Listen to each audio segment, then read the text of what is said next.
ஆண்ட கட்சியும் ஆளுங்கட்சியும் நம்மளோட வரலாறு ஆரம்பிக்க போகிறது 2026 அப்படின்னு உங்களுக்கு நான் சொல்றேன்.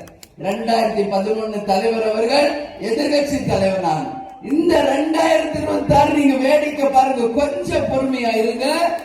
என்னெல்லாம் மாயம் மந்திரம் நடக்குது இந்த தமிழ்நாடு அரசியல் என்றதை நீங்க அன்னைக்கு ரிசல்ட் வரப்ப புரிஞ்சுக்கணும். இதுவரைக்கும் தமிழ்நாட்டுல கூட்டணி மந்திரி சபை நாம பார்த்திருக்கோமா? இல்லை. கூட்டணி மந்திரி சபை என்றால் ஆட்சியில் அனைவருக்கும் பங்கு, அனைவருக்கும் அமைச்சராகின்ற உரிமை நிச்சயம் இந்த தேர்தலில் உருவாகும். அதுல எந்த மாற்று கருத்தும் இல்லை. இங்க இருக்கிறவங்க, என் கூட இருக்கிறவங்க, யார் எம்எல்ஏ யார் அமைச்சர் எனக்கு தெரியாது. என் கண் முன்னாடி நிக்கிற நீங்கள் 3 மாசத்துல வருகின்ற உள்ளாட்சி தேர்தலில் கவுன்சிலரா, சேர்மனா, வைஸ் சேர்மனா ஜெயிச்சு அரசாங்க பதவிக்கு நிச்சயமாக உங்களை கொண்டு வருவோம் என்பதை உறுதியாக இந்த நேரத்தில் சொல்ற என்று மக்களும் தொண்டர்களும் விரும்பும் கூட்டணியை எந்த மாற்று கருத்தும் யாருக்கும் தேவையில்லை. உறுதியாக இருக்கிறோம், தெளிவாக இருக்கிறோம். இந்த முறை மாபெரும் வெற்றி கூட்டணியை அமைத்தே தீர்வோம் என்று உங்க முன்னாடி உங்க அண்ணி நான் உறுதிமொழி எடுத்துக்கிறேன். ஏன்னா இன்னைக்கு தமிழ்நாட்டில் எத்தனை கட்சி இருக்காங்க? யார் எல்லாம் இருக்காங்க?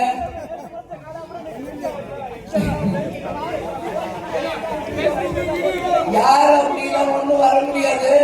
நேற்று பழச்சக்காரங்க இங்க ஒன்றும் எடுபடாது.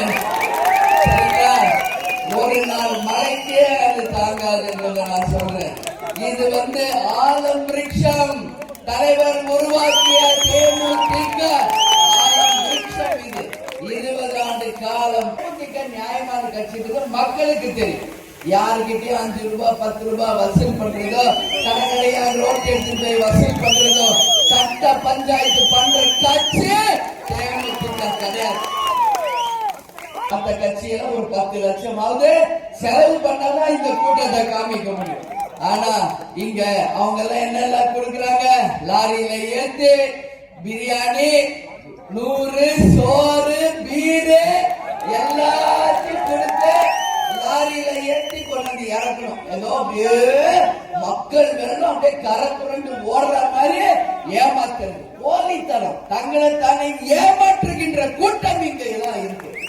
இங்க கூட்டத்தை கூட்டம்னா பக்கத்து தொகுதியில் இருக்கிற எல்லாத்தையும் கூட்டு வந்து நிப்பாட்ட வேண்டியது. 20 வருஷமா நம்ம பார்த்துட்டு தானே இருக்கோம். ஆனா நேற்று முளைச்ச காலங்களை பற்றி கவலைப்பட தேவையில்லை. இது 20 ஆண்டு கால ஆலமரம், பல விழுதுகளை கொண்டு ஆலம் விருட்சகம். இது எத்தனையோ நம்ம கூட இருந்த துரோகத்தை பார்த்துட்டோம். இப்ப நம்ம கூட இருக்கிற விசுவாசத்தை நான் பார்க்கிறேன். கார்த்திகை தீபம் இப்ப வரப்போது.